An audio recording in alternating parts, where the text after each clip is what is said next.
Hello, mathematicians. Today we are going to talk about this beautiful tool right here, and it is a clock. So a clock is made up of a couple different parts. We have numbers around the outside, and we have two hands. One of the hands is longer and goes to the edge, or almost all the way to the edge. The other one is shorter and doesn't go all the way to the edge. The shorter hand is the hour hand, and I'm going to put an H on here to represent that this is the hour hand. The hour hand reads the big numbers on the clock. This other hand here is called the minute hand. I'm going to put an M to represent minute. Now today we're going to talk about how we can use the minute hand to tell 4 different times, depending on how far the minute hand has made it all the way around the clock. So if we think about the clock like a circle,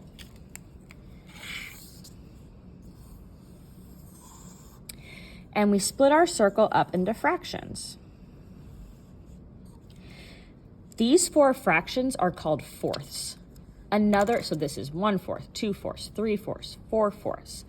Another way we can say fourths are quarters. 2 ways to say the same thing.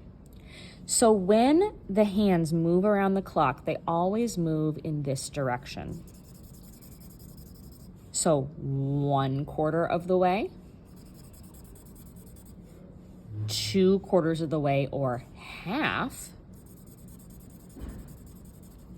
3/4 of the way, where there's only 1/4 left to go, and then all the way around. We can use that information to help us tell time.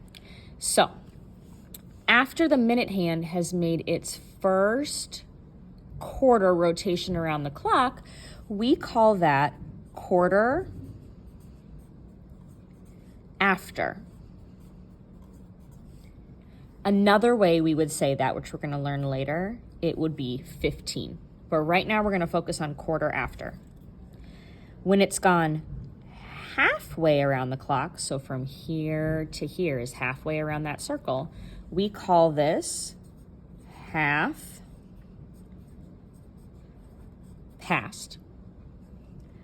When it's gone this far around the clock, it's gone 3/4 of the way around the circle, and there's only 1/4 left before it's made a complete rotation. So we call that quarter to. And then when it's made it all the way around the clock, we call that o'clock. So now let's take hour and minute hand and put it together. So let's start right now. I'm going to have my hour hand on the 2 and my minute hand at o'clock. We read hour hand first, then o'clock. 2 o'clock. My minute hand travels to this part, quarter after. And my hour hand does some traveling too. It actually travels just a little bit after the original hour. This would be quarter after 2. If it travels again, my hour hand also travels again, because now the minute hand is halfway around the circle. So my hour hand's going to be halfway between 2 and 3. This we would call half past 2. And then when it goes even more, our hour hand's going to do some more traveling. It's going to be really close to 3 o'clock, but not there yet. We call this quarter to, and then we think about the next hour. It's almost the next hour. Just 1/4 of an hour left to the next hour, and the next hour would be 3. So we call this quarter to 3, because that would be the next hour. Then when our minute hand continues to travel, we made it to the next o'clock. Our hour hand travels as well. We're at 3 o'clock. Let's try it again with a different time. So let's start with 10 o'clock. 10 o'clock. Little movement from my hour hand. Quarter after 10. Minute hand moves another half. Hour hand moves a little bit.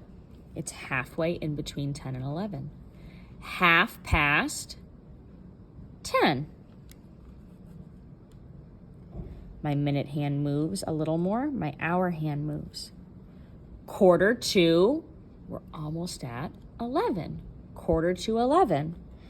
And then my minute hand moves, my hour hand moves, 11 o'clock. I'm gonna show you some times and I'm gonna pause. You can actually pause the video as well to do some thinking. And I want you to see if you can identify what the time is.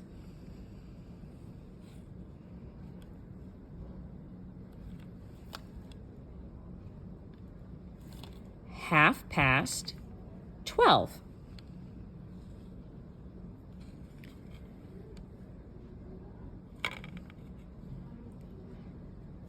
Four o'clock.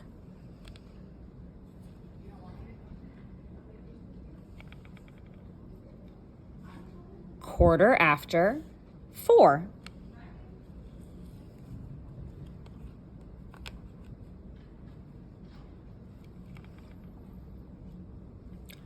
Quarter to 1.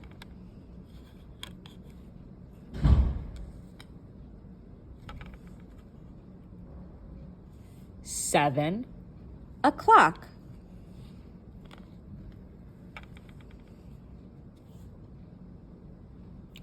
Quarter after 7.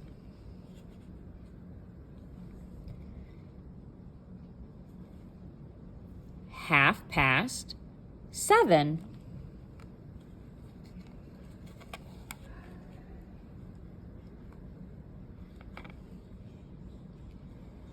Quarter to 8, because it's almost 8.